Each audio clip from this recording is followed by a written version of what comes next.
Olá pessoal, tudo bem? Sejam todos muito bem-vindos e muito bem-vindas a mais um episódio do nosso Revisando com Questões. Para quem não sabe, toda semana nós aqui da JJ Mentoria fazemos um vídeo que também está disponível no formato de podcast. Então você pode, não sei se você está vendo pelo YouTube, se você está vendo no Instagram, no Facebook, mas nós também temos esse vídeo disponibilizado, o áudio desse vídeo disponibilizado por podcast. E toda semana nós dissecamos um tema através de questões antigas de provas de residência médica.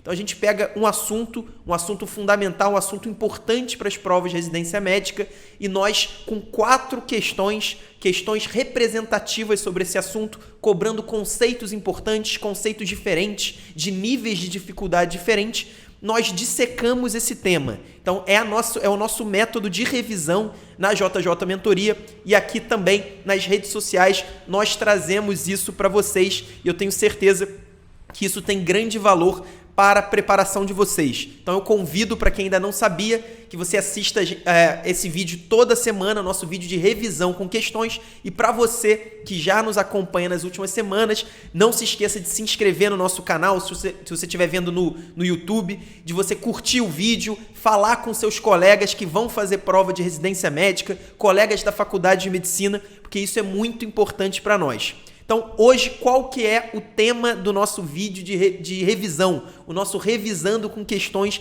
vai abordar um assunto importantíssimo, um assunto fundamental, que são os distúrbios ácido-básicos. Então, como sempre, a gente sempre fala da estatística do assunto, o quão ele é importante estatisticamente nas provas de residência médica.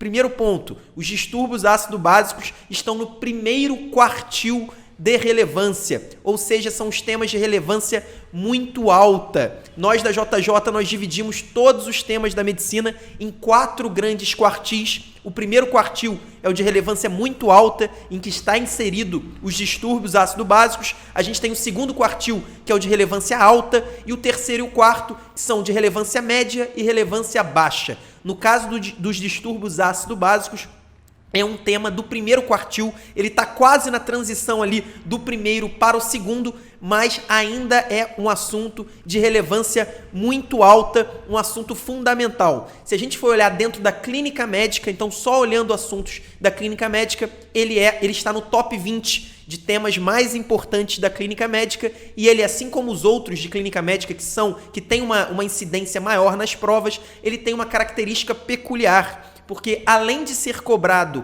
na parte de clínica médica da sua prova de residência médica, os distúrbios ácido-básicos são cobrados com muita frequência na parte de pediatria e cirurgia. Então é um assunto que a gente chama de assunto coringa. Se a banca não sabe qual questão colocar, ela pode cobrar os distúrbios ácido-básicos em praticamente qualquer parte da prova. Isso vale também para tuberculose, para HIV, doenças glomerulares, que são outros assuntos importantes de clínica médica. E aí, se a gente considerar os distúrbios ácido-básicos como um assunto de medicina intensiva, dentro do tópico de medicina intensiva, ele é o assunto mais importante para as provas de residência. Se a gente considerar ele dentro da nefrologia, ele é o 4º assunto mais importante, só perdendo para as síndromes glomerulares, para a insuficiência renal e para os distúrbios hidroeletrolíticos. Então, tenho certeza que vocês já viram a importância desse tema e ele ainda tem uma característica adicional que aumenta ainda mais a importância.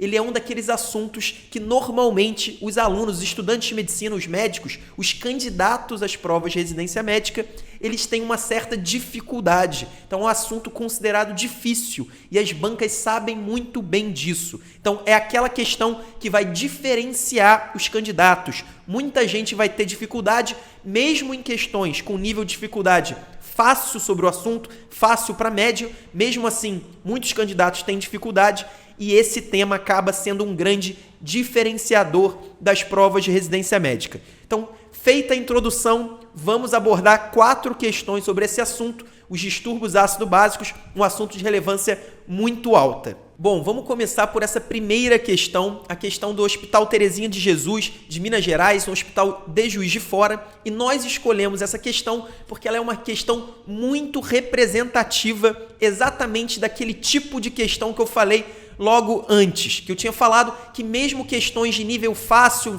para médio, os candidatos têm dificuldade, muitos candidatos têm dificuldade e acabam errando, acabam deixando pontos preciosos. E essa questão é exatamente o protótipo desse tipo de pergunta. O que você vai precisar saber? Basicamente, a leitura de uma gasometria arterial, a leitura dos distúrbios simples e de suas compensações. Esse é um conceito, é um CCQ fundamental sobre distúrbios ácido-básicos, porque em muitas questões, na maioria inclusive, você vai ter questões diretas como essa aqui, simplesmente você vai ter que fazer o diagnóstico do distúrbio ácido-básico através de uma gasometria arterial, e em outras questões mais complexas, mais difíceis, você vai ter que também saber ler a gasometria arterial. Então, vai ser uma premissa para você acertar a questão, você conseguir fazer a leitura correta da gasometria, e aí você vai ter que saber outros conceitos. Mas o ponto de partida, o básico, o que já vai te garantir muitos pontos e pontos que muitas pessoas vão errar, é exatamente a leitura básica da gasometria arterial. Então vamos ler rapidamente o enunciado. Um paciente apresenta uma gasometria arterial com pH de 7,30, um PO2 de 140 milímetros de mercúrio, PCO2 de 28 milímetros de mercúrio e um bicarbonato de 10 mEq por litro. E aí a banca quer saber qual é o diagnóstico do distúrbio ácido básico. Então agora vamos fazer o protocolo de leitura da gasometria arterial. Serve para a prática também, mas para as provas de residência médica é fundamental que você saiba. O primeiro ponto que você sempre vai olhar na gasometria arterial, primeiro passo, é ver o pH. Nesse caso, a gente tem um pH de 7,3, isso é um pH mais ácido do que o esperado para uma gasometria arterial. A gente sabe que os valores de referência na gaso arterial para o pH é de 7,30, é de 7,35 até 7,45. Se a gente tem um pH como esse, 7,30, a gente já sabe que existe uma acidose. Então a gente tem um distúrbio de acidemia nesse paciente. E aí, o segundo passo da gasometria, para a gente identificar o distúrbio, a gente vai olhar, vamos pular por enquanto o PO2 e o PCO2 e vamos olhar o bicarbonato. É isso que eu recomendo fortemente que vocês façam sempre. Nesse caso, a gente tem um bicarbonato de 10 mEq por litro. A gente sabe que os valores normais, o valor de referência do bicarbonato na gaso arterial normalmente é de 22 a 26 mEq por litro. Então a gente tem uma queda importante do bicarbonato, ou seja, nós já fizemos o diagnóstico de acidose metabólica. Então sempre que a gente tiver um pH baixo associado a uma queda de bicarbonato, a gente já sabe que nós temos uma acidose metabólica. E aí o nosso terceiro passo é saber se essa acidose metabólica está ou não compensada, porque nós sabemos que a resposta normal, a resposta fisiológica do nosso corpo a uma acidose metabólica, ou seja, a uma queda do pH e a uma queda do bicarbonato, é exatamente uma hiperventilação. Então o nosso corpo vai hiperventilar para expelir, para excretar o gás carbônico e isso gerar uma compensação. Então a queda do gás carbônico tende a levar o pH para níveis mais próximos, pelo menos, da normalidade. Nesse caso, a gente tem um PCO2 de 28. Mas como nós vamos saber se esse nível de PCO2 é o nível ideal para esse paciente com esse nível de bicarbonato?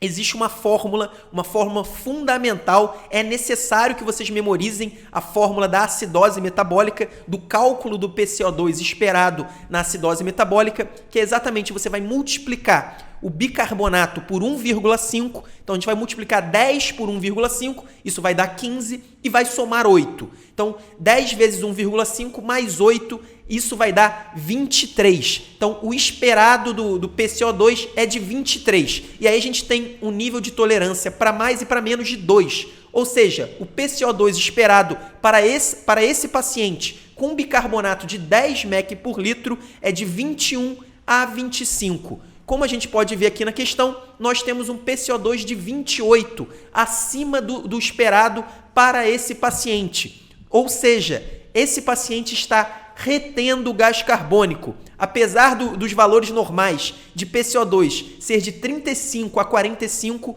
Nesse caso específico, era esperado que ele tivesse um PCO2 de 21 a 25. Então, mesmo o PCO2 estando abaixo dos valores de referência, a gente pode dizer que nesse caso específico ele está acima do esperado, ou seja, esse paciente está retendo o gás carbônico, o que a gente chama de acidose respiratória. Então, esse paciente que aparentemente tinha uma acidose metabólica simples, na verdade, ele não está tendo a compensação que deveria. Então, a gente diz que ele tem uma acidose metabólica associada a uma acidose respiratória, uma acidose mista, exatamente como diz a letra C. Isso é muito importante que vocês dominem esse conceito, mesmo o PCO2 estando abaixo de 35, que é o limite inferior da normalidade, a gente diz que o PCO2 está alto para esse paciente. Isso é fundamental. E aí, o que aconteceria se esse PCO2 estivesse, por exemplo,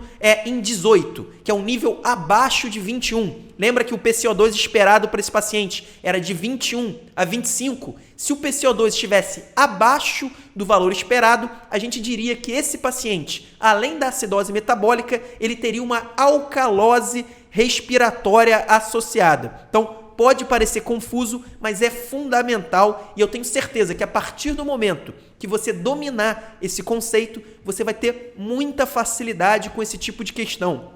O objetivo nesse tema de distúrbios ácido-básicos é que você torça para que caia uma questão sobre esse assunto. Porque quem domina a leitura da gasometria arterial tem muita facilidade, os candidatos vão ter dificuldade como sempre e você vai acabar acertando uma questão sozinho ou praticamente sozinho. Então, não demole, decore essa fórmula do PCO2 esperado para a acidose metabólica. Existe essa fórmula também para a alcalose metabólica. Nesse caso, a gente somaria ao nível de bicarbonato 15, então até uma fórmula mais simples. Então, se a gente tivesse, por exemplo, um bicarbonato de 30, que é acima do valor normal, numa alcalose metabólica, o PCO2 esperado seria 30 mais 15. Então, seria um PCO2 de 45. É uma fórmula bem mais simples, mas com certeza, nas provas de residência médica, cai muito mais acidose metabólica do que alcalose. Então, é obrigação memorizar a fórmula de 1,5 vezes bicarbonato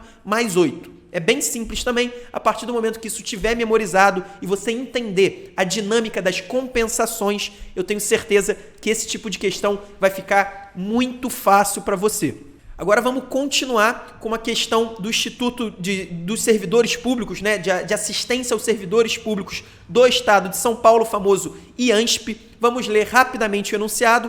Considere a seguinte gasometria arterial: pH 7,25, PCO2 32, bicarbonato 15. Então, antes de continuar, já que a gente já aprendeu o protocolo de leitura da gasometria arterial, vamos lá. Primeiro passo, olhar para o pH. A gente tem um pH de 7,25, abaixo de 7,35, então nós temos uma acidose. Segundo passo, olhar para o bicarbonato. Nesse caso, a gente tem um bicarbonato de 15, abaixo de 22, então nós temos mais uma vez uma acidose metabólica. E aí o terceiro passo, vamos calcular usando a fórmula do PCO2 esperado. Então, 15 vezes 1,5 vai acabar dando um número quebrado, vai dar 22,5 e aí a gente soma 8, 30,5. Então, o PCO2 esperado é 30,5.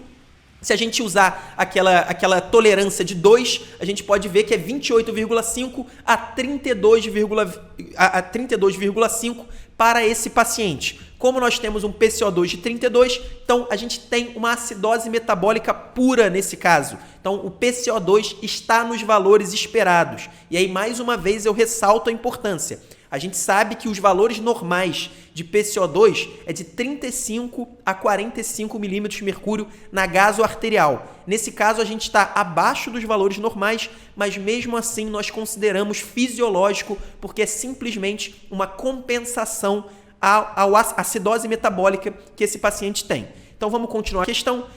A banca também traz o dado de PO2 de 80 milímetros de mercúrio, saturação arterial de 96%, sódio sérico de 135, cloro de 115 em uso de catéter de oxigênio.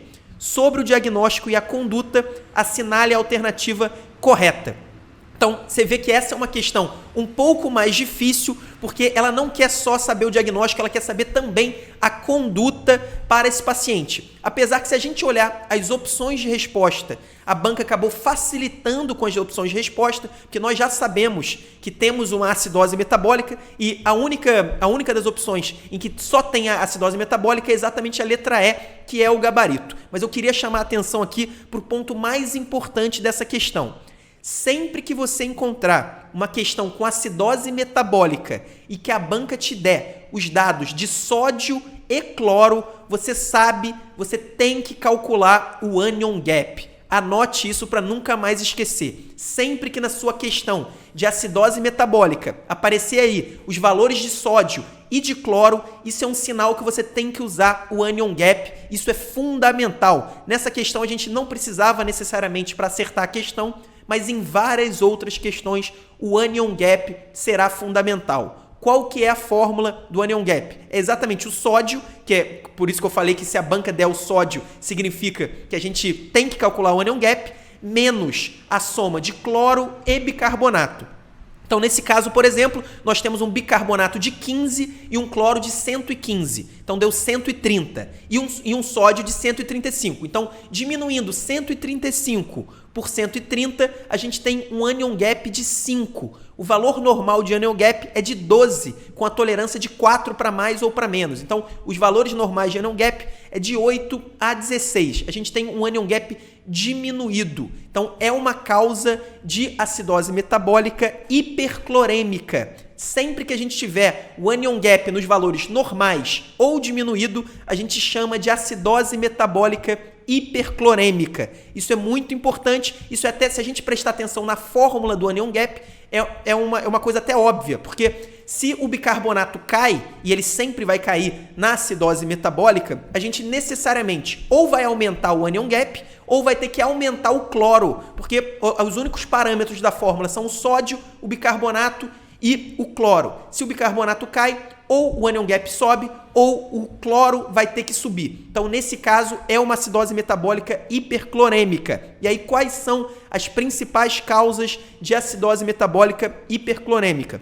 Nós temos as perdas gastrointestinais, especialmente a diarreia. A diarreia de grande monta, ela pode gerar uma acidose metabólica hiperclorêmica, assim como as acidoses tubulares renais, são aquelas doenças em que, por uma série de motivos, os rins têm dificuldade de excretar ácidos, e aí isso gera uma acidose metabólica, são chamadas de acidoses metabólicas tubulares renais, e nesse caso nós também temos um anion gap normal ou um anion gap reduzido, ou seja, uma acidose metabólica hiperclorêmica. E a outra causa, que é exatamente a causa que essa questão nos trouxe, é exatamente o excesso de soro fisiológico. Então, o paciente que recebe muito soro fisiológico, um dos principais efeitos adversos disso é exatamente a acidose metabólica hiperclorêmica. Nesse caso, a gente tem uma acidose metabólica com cloro bastante alto, um cloro de 115. Provavelmente a causa disso é uma sobrecarga de soro fisiológico,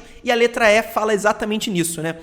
A banca quer saber o diagnóstico e a conduta, a letra E fala em acidose metabólica e a conduta seria evitar o uso de solução fisiológica 0,9%. Então, isso se encaixa perfeitamente no quadro desse paciente. E aí, só um parêntese. E se fosse um anion gap aumentado, ou seja, um anion gap acima de 16? Nós temos várias causas para acidose metabólica com anion gap aumentado. As principais, acidose lática. Então, paciente, por exemplo, com choque séptico, com choque importante, com dificuldade de perfusão, ele vai começar a aumentar sua produção de ácido lático e isso gera uma acidose metabólica com anion gap aumentado. Outra causa clássica, a cetoacidose diabética. Então, paciente com cetoacidose diabética também tem um anion gap aumentado. A própria insuficiência renal quase sempre vai gerar também uma acidose metabólica com anion gap aumentado. Existem outros exemplos, mas esses são alguns dos principais. E aí, o principal recado dessa questão. Apareceu acidose metabólica e tem lá os valores do sódio e do cloro, calcule o anion gap. Calcule o anion gap vai ser importante muito provavelmente na resposta dessa questão. Então, na primeira questão a gente falou sobre uma fórmula importante, que é a fórmula do PCO2 esperado na acidose metabólica, que é multiplicar por 1,5 e somar 8. E agora, nessa segunda questão, nós temos mais uma fórmula fundamental. Esse é um CCQ que você não pode deixar de saber, que é a fórmula do anion gap. É sódio menos bicarbonato mais cloro. Então, você soma o bicarbonato com cloro e aí sódio menos essa soma. É muito simples. Normalmente, as questões vão trazer todos os dados que você precisa e aí não tem erro. É basicamente calcular o anion gap e aí você já vai ter uma grande divisão das causas de acidose metabólica hiperclorêmica e das causas de acidose metabólica com anion gap aumentado. Agora, continuando as nossas revisões com questões,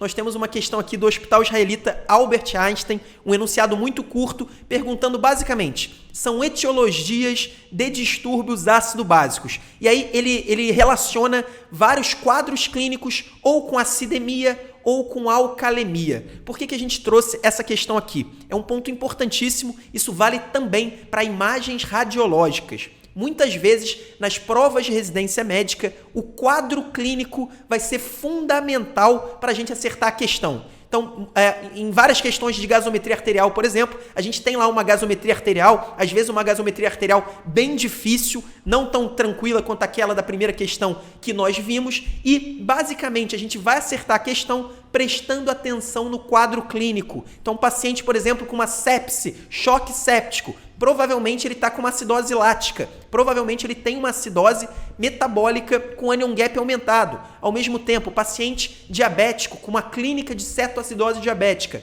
Isso vai nos dizer que provavelmente ele tem ali uma acidose metabólica. E isso vale para todos os distúrbios, para acidose, para alcalose, acidose metabólica, alcalose respiratória, tudo vai ter o quadro clínico justificando a sua resposta. E aí, como que isso vale também para as imagens radiológicas? Muitas vezes as bancas trazem enunciados com imagens radiológicas, nem sempre as imagens radiológicas são tão simples assim. A gente sabe que ninguém precisa ser especialista em radiologia para ser aprovado na prova de residência médica e basicamente a gente olhando o quadro clínico, prestando atenção nos detalhes do enunciado, a gente chega ao diagnóstico mesmo sem usar a imagem radiológica. Então, por exemplo, a gente pode ter um quadro de obstrução intestinal e aí a gente quer diferenciar através de uma radiografia uma obstrução intestinal de intestino grosso e de intestino delgado. A gente sabe que tem algumas características específicas, mas nem sempre é fácil fazer essa diferenciação.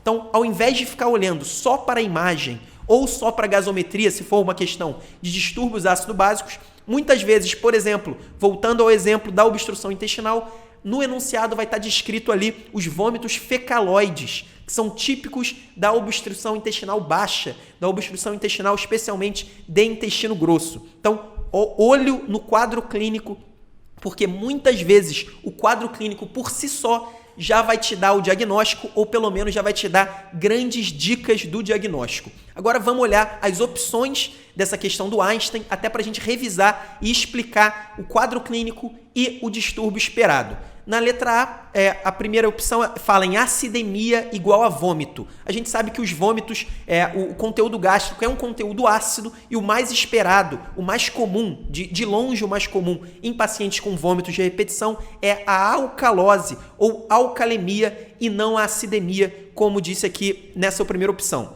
E aí, o outro ponto dessa opção era alcalemia igual a fratura de arcos costais.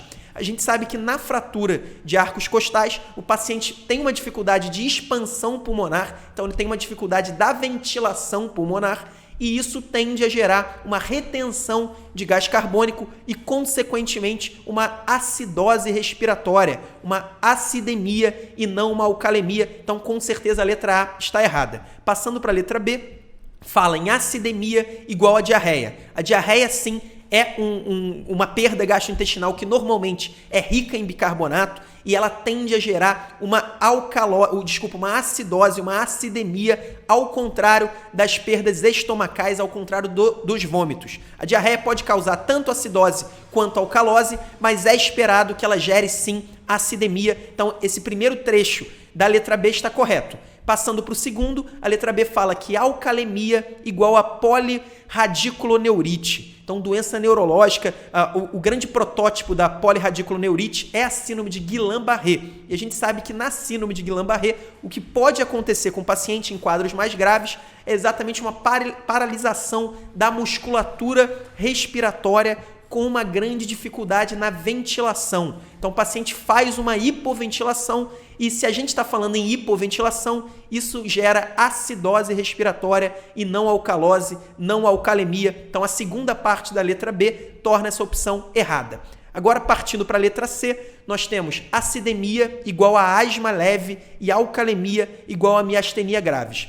A miastenia graves, assim como a polirradiculoneurite, né, que seria síndrome de Guillain-Barré, tem exatamente o mesmo efeito. Ela pode gerar uma hipoventilação e hipoventilação gera acidose respiratória e não alcalemia. Então essa segunda parte da letra C está errada. Mas eu queria chamar a sua atenção para a primeira parte da letra C, que fala que acidemia igual a asma leve, porque muita gente se confunde e acha que qualquer insuficiência respiratória vai gerar uma acidose. Isso não é verdade. Só vai ter acidose o paciente que tiver uma ventilação abaixo do normal, ou seja, o paciente com hipoventilação. Se o paciente tem uma hipoxemia, só que ele está ventilando, a mecânica está completamente normal, esse paciente não vai ter uma acidose respiratória. Pelo contrário, esse paciente vai hiperventilar, o paciente com esforço respiratório, ele vai ter uma hiperventilação e isso tende a gerar um aumento de excreção de gás carbônico. Então a gente expele o gás carbônico e isso causa uma alcalose respiratória. Então, insuficiência respiratória tipo 1, que é a insuficiência respiratória puramente hipoxêmica, que a gente não tem hipoventilação, é causa de alcalose respiratória e não de acidose. Se fosse um quadro de asma grave, gravíssima, aí sim a gente poderia ter uma acidose respiratória no final do quadro, porque o paciente, depois de ficar muito tempo com esforço respiratório intenso, ele acaba tendo uma fadiga respiratória e isso gera a acidose respiratória. Então, paciente com edema agudo de pulmão, paciente com embolia pulmonar, paciente com asma leve, todas são causas de alcalose respiratória primariamente. Elas só vão gerar acidose respiratória no final do quadro se houver fadiga respiratória. Então, cuidado com isso. Insuficiência respiratória não é igual a acidose respiratória. Pelo contrário, só vai ter acidose respiratória aqueles que tiverem hipoventilação. Ventilação é diferente de respiração, isso é muito importante. As bancas usam demais esses conceitos que confundem muita gente. Então, de qualquer jeito, a letra C então está errada. Uma asma leve, a gente estaria esperado uma alcalose, se tivesse, né? Poderia não afetar o pH, mas se tivesse algum distúrbio, seria uma alcalose e não uma acidose. E a miastenia graves seria uma acidose e não uma alcalose. Na letra D, passando para a letra D, nós temos uma acidemia igual a intoxicação barbitúrica e uma alcalemia igual a síndrome do pânico. Primeiro ponto, a intoxicação barbitúrica, ela leva uma depressão do nosso centro respiratório no bulbo, então o paciente vai hipoventilar, não vai ter o estímulo para ventilação e isso, obviamente, gera sim uma acidose respiratória. Então a intoxicação por medicações como os opioides, como os barbitúricos, é uma causa importante e que as bancas adoram citar de acidose respiratória. E na segunda parte do enunciado, nós temos a alcalemia igual a síndrome do pânico. Paciente com síndrome do pânico é uma das causas de hiperventilação. Então, o paciente respira muito rápido, isso gera essa hiperventilação, lava o gás carbônico, então o gás carbônico expelido para fora e isso gera, sim, alcalemia, gera alcalose respiratória. Então, sem dúvida nenhuma, a letra D traz dois quadros compatíveis com acidemia e com alcalemia, respectivamente, e é a melhor resposta dessa questão. Para não deixar de falar, vamos ver a letra E. A letra E fala que furosemida igual a acidemia. Tanto os diuréticos de alça como a furosemida, quanto os diuréticos tiazídicos são famosos por causarem alcalose metabólica. Então, eles não causam acidose. normalmente, qualquer quadro de queda do volume, né, de redução volumétrica no corpo, a gente tem uma hiperativação do sistema renina-angiotensina-aldosterona, e uma das funções da aldosterona é exatamente excretar os íons H+, em troca de sódio. Então, nesse caso, com a hiperativação do sistema renina-angiotensina-aldosterona, a gente tende a ter uma alcalose metabólica e não uma acidose. Então, a furosemida é igual a alcalemia e não acidemia, como está aqui na questão.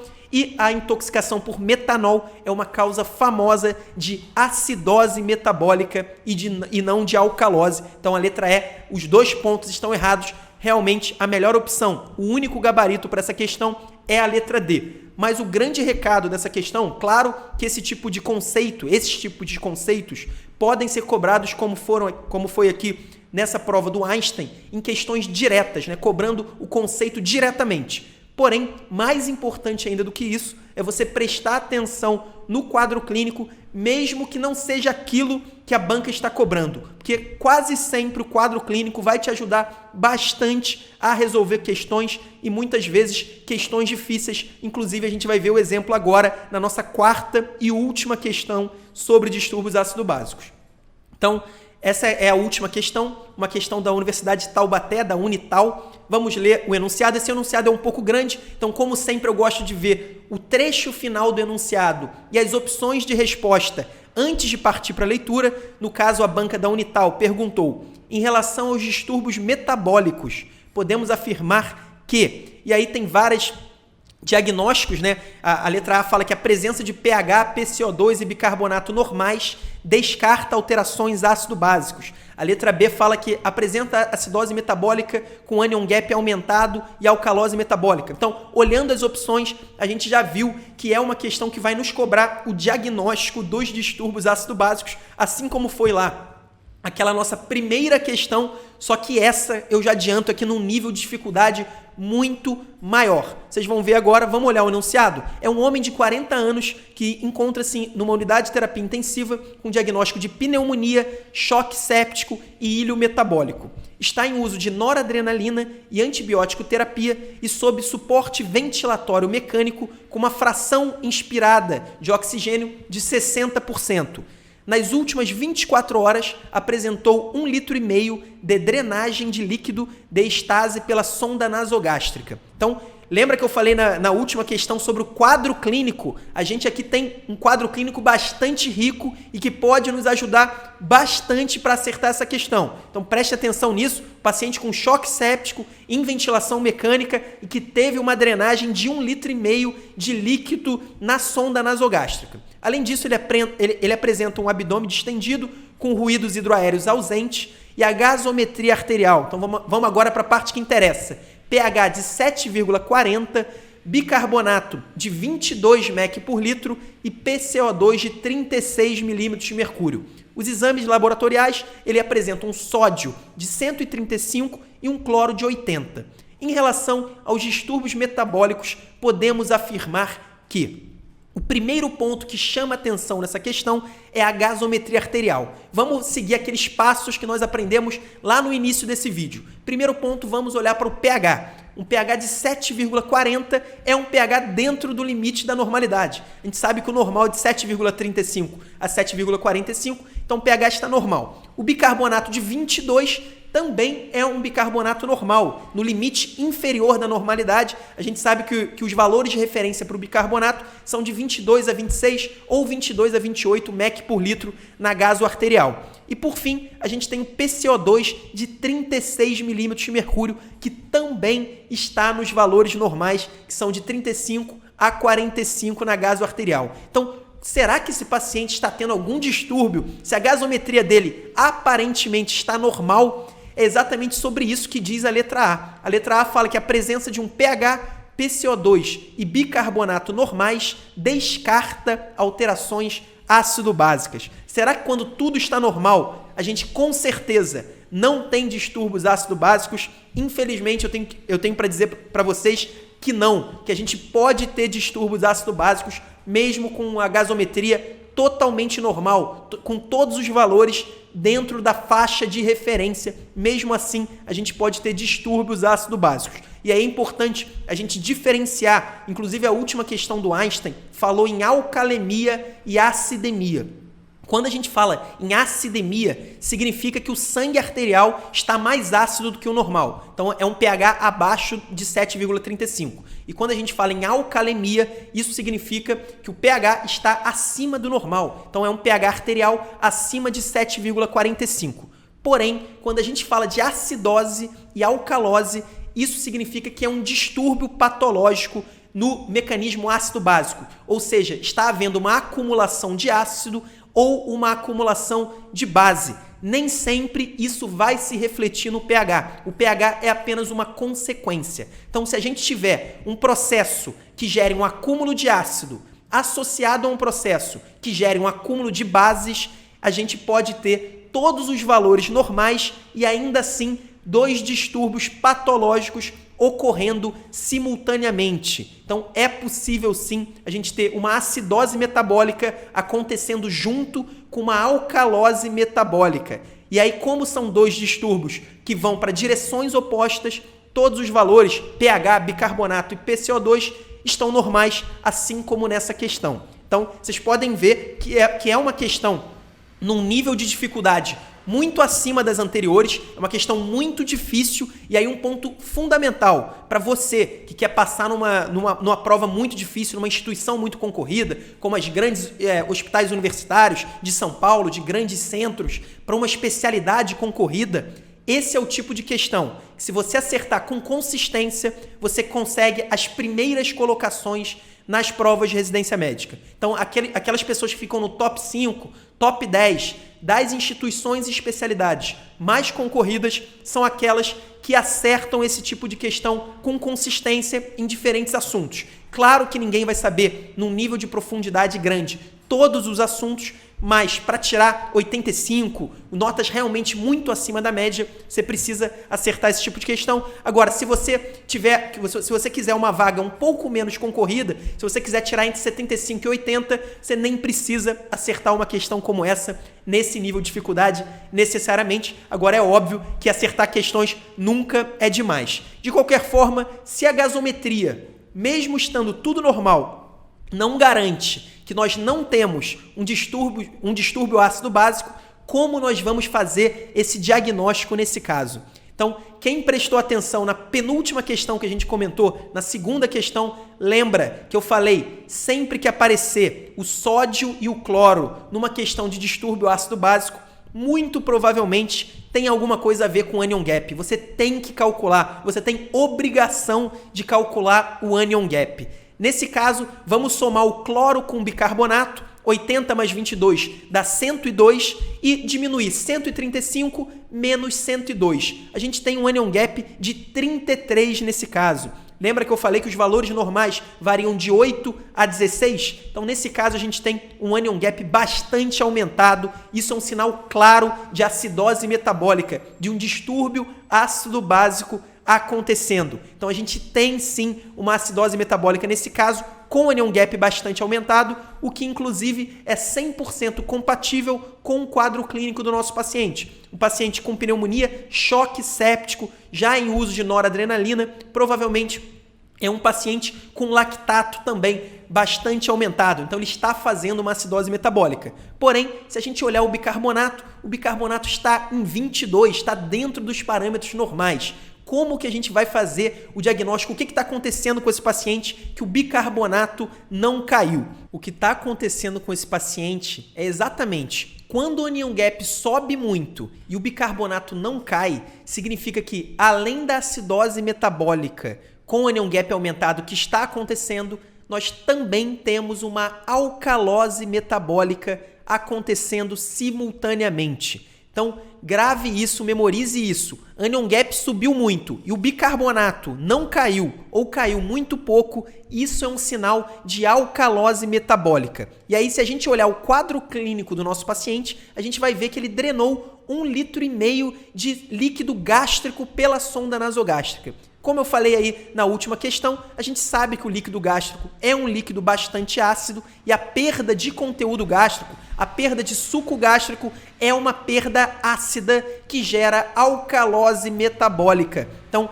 esse é um quadro clínico perfeitamente compatível com o nosso paciente. Ele está com choque séptico, então ele tem ali um quadro que justifica a acidose metabólica com anion gap alargado e, ao mesmo tempo, ele perdeu o conteúdo gástrico, que também justifica a alcalose metabólica. Então, esse paciente tem dois distúrbios metabólicos acontecendo simultaneamente em direções opostas e, por isso, todos os valores da gasometria estão normais. Você, para a prova de residência médica, você sabendo isso, eu tenho certeza que você vai acertar 99% das questões sobre isso, sobre distúrbios metabólicos acontecendo ao mesmo tempo, que são questões muito difíceis, mas que a gente consegue acertar. Mas existe também uma fórmula para isso. Existe uma fórmula para a gente identificar os distúrbios metabólicos mistos. Não é uma fórmula que eu recomendo que vocês memorizem, não precisa disso para você acertar a maioria das questões, mas a fórmula é simplesmente o seguinte: o delta anion gap, ou seja, a variação do anion gap normal para o que ele está agora. No nosso caso, como nós temos um anion gap de 33 e os valores normais o normal do anion gap é 12, então a gente tem um delta anion gap de 21. A gente tem um delta anion gap, ele variou em 21, dividido pelo delta bicarbonato. Então, qual que foi a variação do bicarbonato? Do valor normal até agora. Nesse caso, o valor normal é 24 e a gente tem 22, ou seja, a variação foi de 2. Então, a gente vai dividir o delta anion gap pelo delta bicarbonato, dividir 21 por 2, isso vai dar 10,5. Sempre que esse delta anion gap sobre delta bicarbonato for acima de 2, ou seja, o anion gap caiu 10 e o bicarbonato caiu só 2, 10 dividido por 2, 5.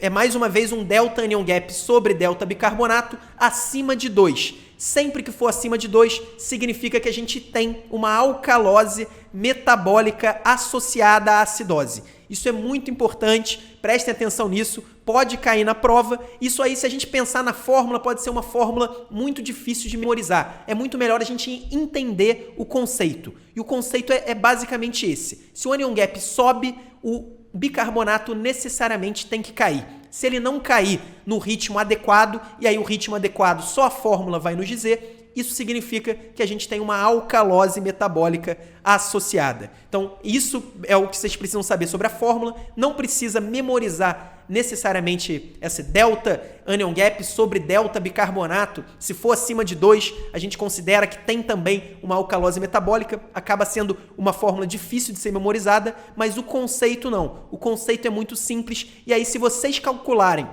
se vocês tiverem essa mentalidade de calcular o anion gap sempre que vocês tiverem os dados para fazer isso numa questão sobre distúrbios ácido-básicos, eu tenho certeza que vocês vão identificar com certeza esse tipo de distúrbio misto. E aí, olhando as opções, a gente já sabe que a letra A está errada, né? A presença do pH, PCO2 e bicarbonato normais não descarta alterações ácido-básicas, então a letra A que fala que descarta está errada. A letra B fala que apresenta acidose metabólica com anion gap aumentado e alcalose metabólica. Essa é a resposta da questão. O nosso paciente tem uma acidose metabólica com anion gap aumentado, muito provavelmente causado por um excesso de lactato, é uma acidose lática, associada a uma alcalose metabólica, muito provavelmente causada pela perda de conteúdo gástrico, um conteúdo bastante ácido. Bom, pessoal, essas foram as questões dessa semana sobre distúrbios ácido-básicos. Como a gente falou no início, um assunto importantíssimo, não só por estar dentro daqueles tópicos de relevância muito alta, mas também pela dificuldade que os candidatos, que os médicos, que os estudantes de medicina em geral tem nesse assunto. Vocês viram que realmente é um assunto com muito detalhe, mas se vocês entenderem os conceitos e memorizarem a fórmula do anion gap e do PCO2 esperado na acidose metabólica, vocês já vão acertar a grande maioria das questões. Vocês vão acertar questões muito valiosas, aquelas questões que poucos candidatos vão acertar, e você vai acertar com muita facilidade. Eu espero que a partir de hoje você torça para que caia na sua prova questões de gasometria, questões de distúrbios ácido-básicos. Esse é o nosso objetivo. E aí, para você que gostou, não se esqueça de deixar seu comentário, de curtir o nosso vídeo, de se inscrever no nosso canal, avisar os seus amigos e deixa aqui nos comentários também sugestões de temas para que a gente faça os próximos vídeos revisando com questões. Um abraço, até a próxima semana.